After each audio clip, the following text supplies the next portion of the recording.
A heated saltwater pool glimmers in the backyard. EV chargers line the cobblestone driveway, and from the master bedroom, the Manhattan skyline cuts crystal clear against the horizon. This isn't a five-star resort. It's Charlamagne the God's real-life home in Montclair, New Jersey. But how did a man who once sat behind bars in South Carolina rise to own such quiet power? Today, we step inside his world, where luxury estates meet loud opinions, where family life stands alongside a media empire. Because before there was Charlamagne the God, there was Leonard Larry McKelvey, a boy from Moncks Corner, South Carolina, a strict home, a complicated childhood. His father, once a devout Jehovah's Witness who later embraced Islam, enforced discipline with quiet authority. His mother, an English teacher, tried to instill order through books and structure. But like many young men in overlooked towns, Leonard drifted into the streets. Arrested 3 times, twice for drug possession with intent to distribute. The third arrest nearly changed everything. There was no bullet, but there could have been. That time, his father refused to bail him out. 41 days behind bars gave Leonard something rare. Silence. Time to think.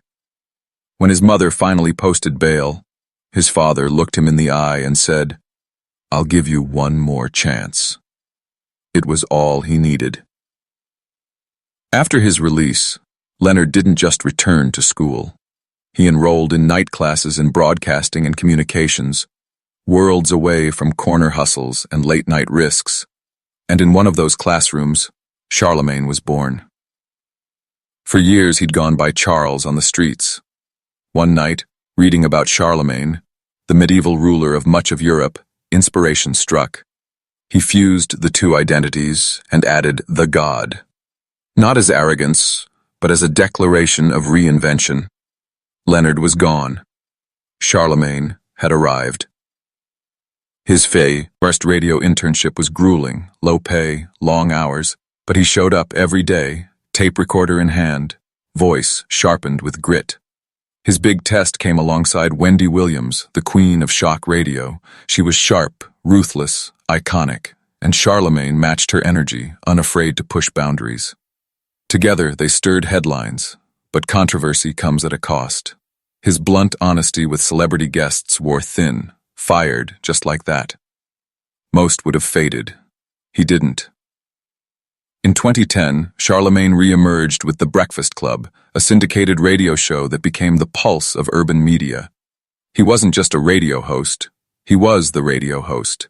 His interviews, raw, unfiltered, sometimes brutal, kept millions listening.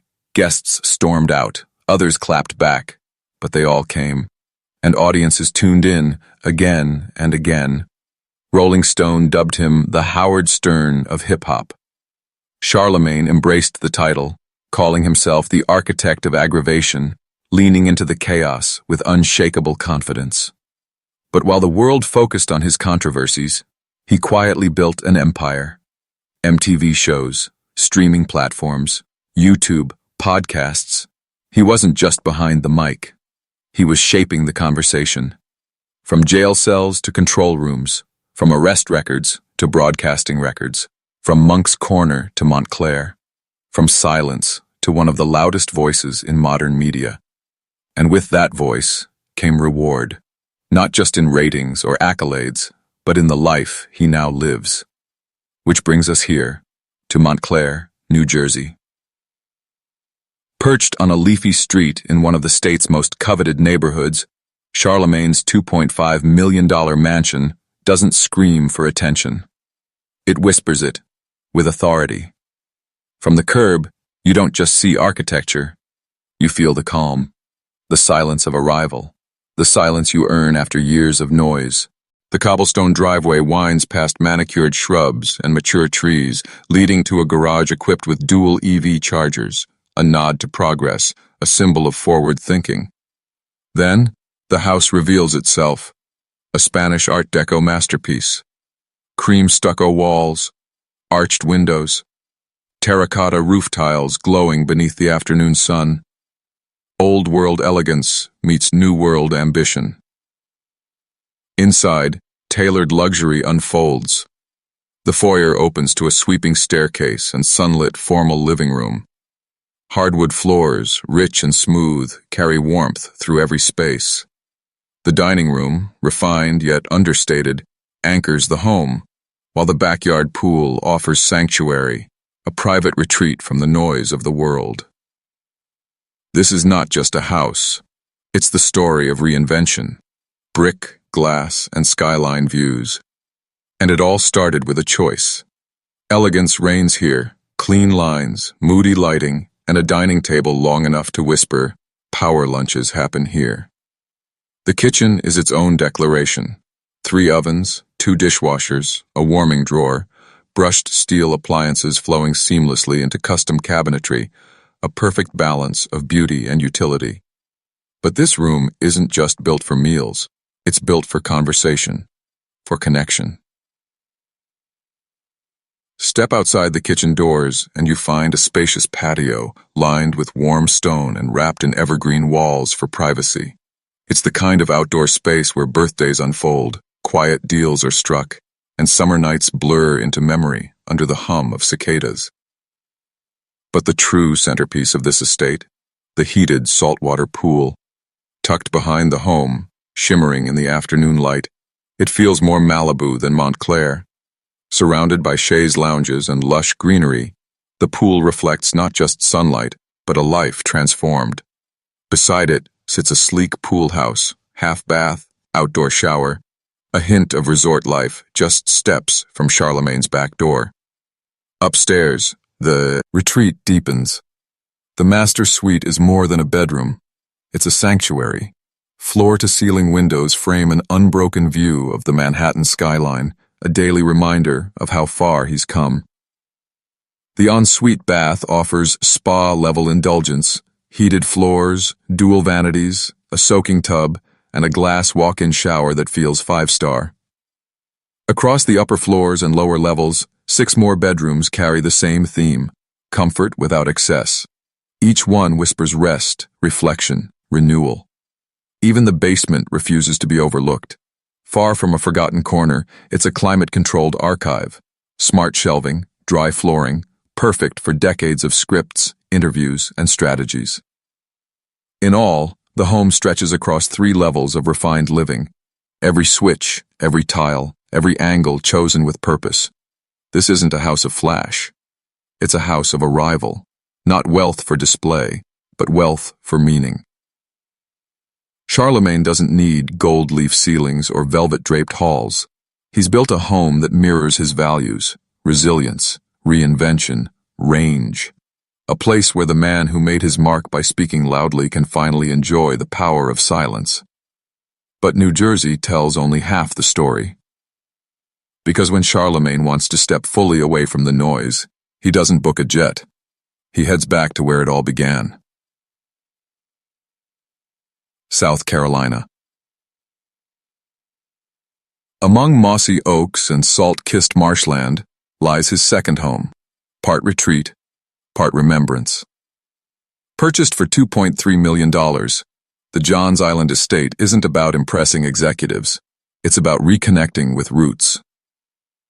From the moment you turn down the shaded drive, the pace shifts. Slower, softer, more intentional. The architecture leans into coastal charm, wood, stone, and glass, reflecting the dense green of the Lowcountry. But behind the timeless look, the home is wired for the future. Inside, the foyer opens with hardwood glow, cathedral ceilings, and a palette of beige and brushed gold, elegance designed for restoration. The primary suite on the main floor is a true retreat. Twin walk-in closets, dual vanities, a rain shower with Bluetooth speakers and ambient lighting, plus a deep soaking tub tucked beneath frosted glass. Mornings begin with sunlit stillness. Nights end in candlelit calm. Guest suites are equally intentional, each with its own ensuite, each modern and spacious. Privacy built into design. The kitchen embraces tomorrow. An induction cooktop, smart double ovens that double as air fryer and microwave, hidden warming drawers, and counters that think as much as they shine. LED lighting glows throughout the estate. Air is purified, climate balanced, humidity controlled. Luxury here isn't just seen, it's felt. Because sometimes success isn't about how far you go. It's about how gracefully you return. For Charlamagne, the man who built an empire on blunt honesty and fearless reinvention, this South Carolina home isn't just an estate. It's a reminder of where he came from, of what he left behind, and of the roots that still hold. And then, almost hidden in plain sight, solar panels rest along the roofline. Invisible to most eyes, they quietly power the home, bringing down monthly electric bills to just $300. For a property of this size, that's remarkable. But the home isn't just about sleek interiors or quiet efficiency. It holds pieces of Charlamagne's evolution. The converted attic, climate-controlled and sealed, stores archives, early interviews, drafts of best-selling books, maybe even handwritten goals from back when Charlamagne the God was still only a dream. Beneath the main floor, the temperature-regulated lower level doubles as both storage and a creative studio, a quiet corner where ideas can breathe. Step out back, and a wrap-around porch opens to a vast lawn stretching toward the horizon. Here, under the Carolina sky and low-hanging Spanish moss, Charlamagne can step away from celebrity, expectation, and noise. Out here, he isn't the God.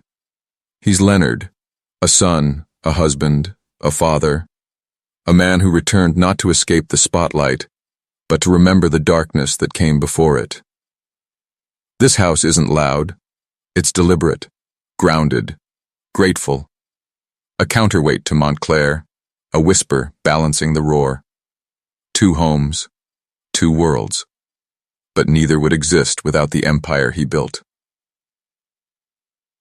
Because Charlamagne doesn't flaunt his wealth, he doesn't need to. His homes speak for him. His books whisper it. His consistency shouts it the loudest. As of now, Charlamagne the God's net worth is estimated at $10 million. Not the flashiest number in entertainment, but one of the most intentional. Because unlike viral fame or fleeting checks, this fortune was built slowly, episode by episode, deal by deal, brick by brick. Not from chaos, but from clarity. Every square foot in Montclair, every acre in South Carolina, every book sold, every show aired, every deal closed. Together, they add up to a quiet kind of power. And he hasn't stopped there. Charlamagne isn't just earning, he's building brands, books, production companies. Because he never saw himself as just a radio host. He saw himself as a platform, and like any visionary, he didn't wait for someone to hand him a lane. He built one and opened it for others. It began with a book. In 2017, Black Privilege. Opportunity comes to those who created hit shelves. A bold title for a bold voice. Part memoir, part manifesto, it pushed young black readers to reimagine themselves in a system built to keep them small. The message resonated. The book debuted at number 6 on the New York Times bestseller list. Suddenly, Charlamagne wasn't just asking questions. He was given answers. A year later, he went deeper with Shook 1, Anxiety Playing Tricks on Me. This time, it was personal. Mental health, trauma, vulnerability, topics rarely discussed in hip-hop, especially by men, especially in public. Charlamagne cracked himself open on the page, and in doing so, gave thousands permission to do the same. But this wasn't just about healing. It was about ownership. Behind every chapter, every podcast, every broadcast stood See the God World, his own production company, a content house, a vision hub, an empire in the making. Through it, he's developed podcasts, documentaries, and cultural projects that center Black voices and shift conversations. Charlamagne isn't just appearing on platforms anymore. He is the platform. With partnerships spanning YouTube, iHeartRadio, and premium streaming networks, ownership for him isn't a slogan, it's a business model. And he's not done. The books were only the beginning. The podcast network is just phase 1. The production company is still scaling, still scouting new voices, still shaping what's next. As Charlamagne once said, "I didn't climb the ladder just to be seen. I climbed it so I could help pull others up." That's the blueprint, not fame, but framework. A structure built from stories. His story, and one day, maybe yours. But as the empire grew, so did the mission. Because Charlamagne didn't just want to create wealth, he wanted to create healing. And that's where business gave way to something bigger. A mission to give back. Philanthropy. For years, Charlamagne carried anxiety like armor, tight-chested, sleepless, unraveling in silence. Like many black men, he was taught to endure, to never admit weakness, to survive. But survival isn't healing. So when he finally broke that silence, in therapy, then on air, then in print, he didn't just change his own life. He cracked open the door for an entire culture. Didn't just talk about change, he invested in it. Charlamagne began pouring resources into mental health initiatives, particularly for black and marginalized communities who've historically lacked access. Partnering with the Mental Wealth Alliance, he's worked to expand free, culturally competent services across the country. His impact is tangible, funding therapy for hundreds, launching awareness campaigns, sponsoring wellness panels, and pushing for legislative reform. And he's been vocal about it, not for recognition, but out of urgency. In his words, "You can't be woke if you're not well." But Charlamagne's giving goes far beyond therapy rooms. He's used his platform to lift up young black entrepreneurs, fund scholarships, and donate to grassroots organizations doing the unglamorous but vital work on the ground. In one unforgettable moment, he quietly paid tuition for HBCU students. No announcement, no cameras, just a transfer of hope. At the heart of it all is one belief. Access is power. Sharing it is purpose. His philanthropy doesn't play out at flashy galas or celebrity telethons. It happens quietly, behind the mic, behind the scenes, behind closed doors. Just as he rebuilt himself piece by piece, he's helping others do the same. Not to change who they are, but to remind them of who they've always been. Yet behind the advocacy, the businesses, and the booming radio voice, there's still a man. And when the mic goes off, Charlamagne goes home. To love, balance, and something even stronger than fame. Peace. For someone whose voice echoes across 90 radio markets, whose words spark headlines and online debates, Charlamagne is surprisingly private when it comes to what he values most. Family. His love story didn't start in a VIP lounge. It started in high school, where he met Jessica Gadsden, a disciplined athlete who would later become a certified fitness coach and trainer. Back then, she was simply Jess, the girl who believed in Leonard McKelvey when no one else did. When he applied for his first radio internship, license suspended and dreams still uncertain, it was Jessica who drove him. It wasn't glamorous.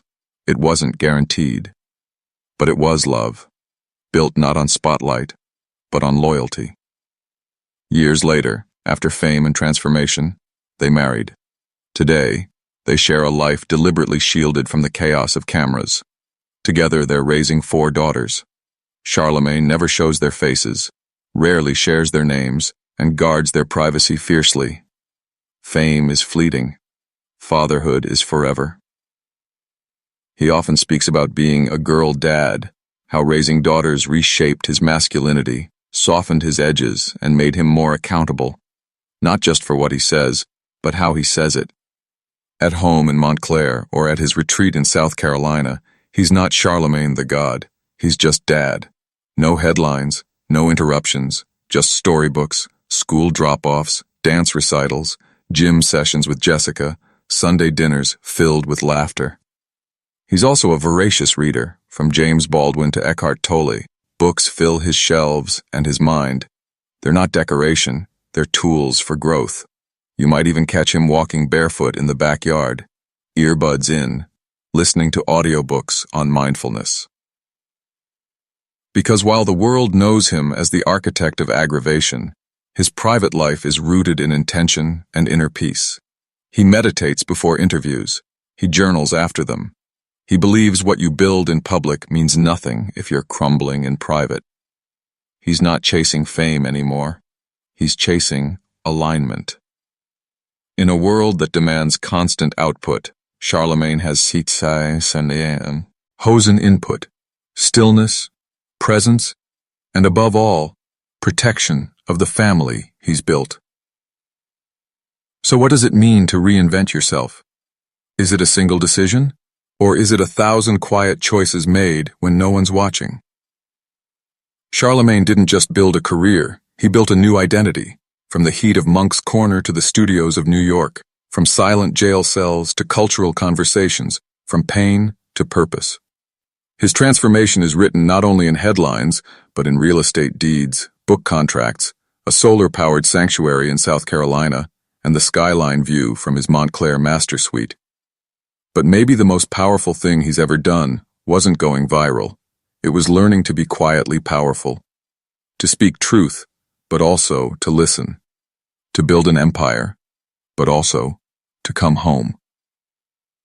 Because the real glow-up isn't the mansion, the media empire, or the millions. It's becoming the man who finally feels whole. So let me leave you with this. What part of your life needs to be rewritten, boldly, fearlessly, like only you can? And more importantly, are you ready to turn the page? If Charlamagne's journey inspired you, don't keep it to yourself. Subscribe, share this story, and join us for the next chapter, another extraordinary life waiting to be explored.